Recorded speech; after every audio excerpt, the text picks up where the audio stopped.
سلام. در ادامه مبحث دیتا تایپ ها رسیدیم به دیتا تایپ هایی از نوع کرکتر. اصطلاحاً به این نوع دیتا تایپ ها میگن کرکتر دیتا تایپ یا کرکتر استرینگ.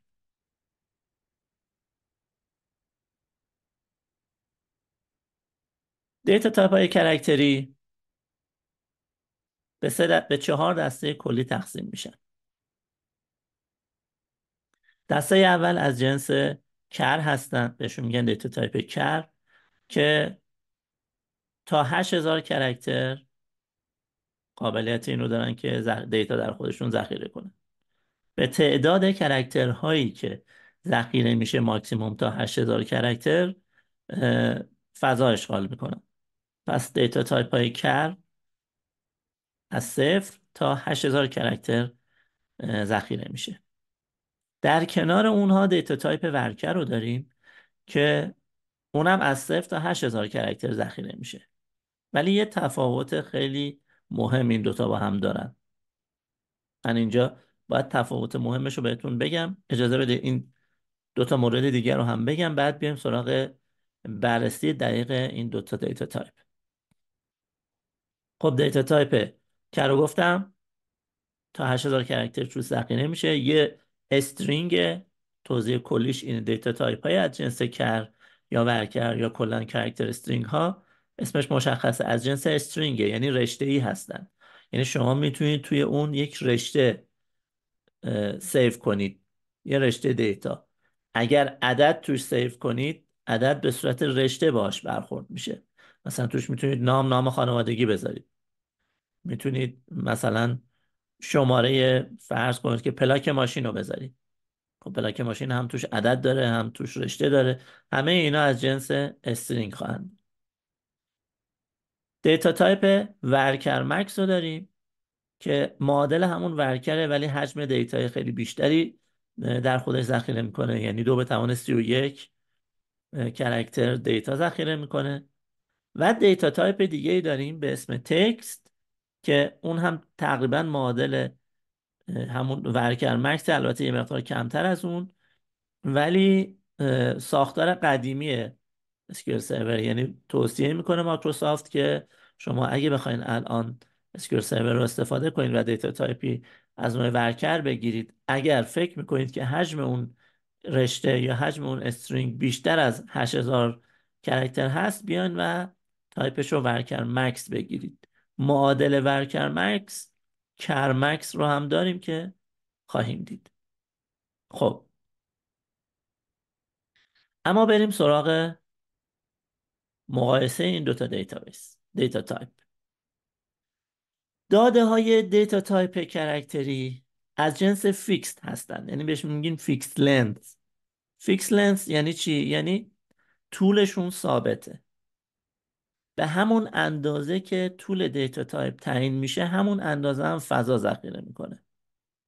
فرض کنید که من یه دیتا تایپی دارم.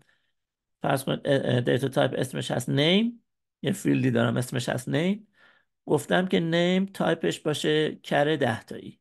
کر 10 تایی یعنی از جنس کر و ماکسیموم 10 تا کرکتر. اگر شما توی این فیلد رضا ذخیره کنید، توقعتون اینه که 4 کرکتر، به اندازه 4 کرکتر ازتون ذخیره جا بگیره. اما اینطور نیست.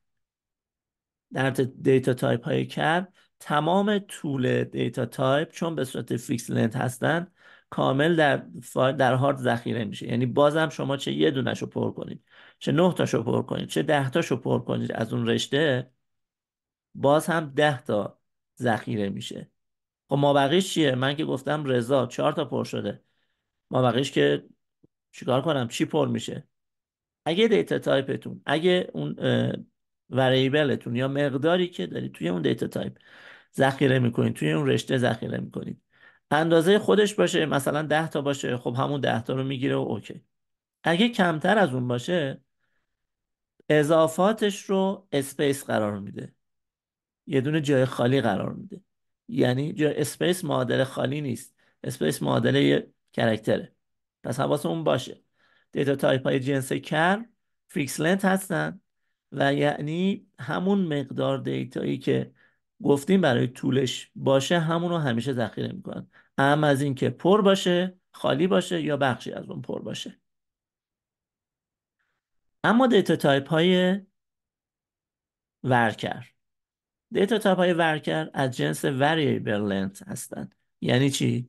یعنی اینکه طولی که براش در نظر گرفته شده به اندازه مقداری که توش ذخیره میشه کم و زیاد میشه. زیاد که نه، کم میشه.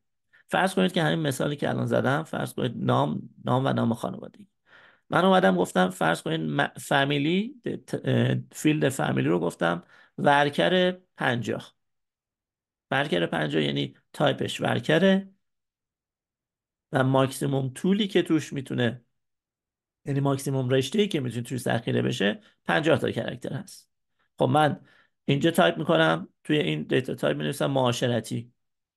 خب قطعا کمتر از 50 است، فامیلیه دیگه. مابقیش چی میشه؟ مابقیش حذف میشه. معاشرتی چند تا کرکتره؟ MOA SHERATI، نشمردم، هرچی که هست. این مقدار ذخیره میشه، مابقیش دور ریخته میشه تا اون دیتا تایپ، تا اون ماکسیموم طولی که گفتیم.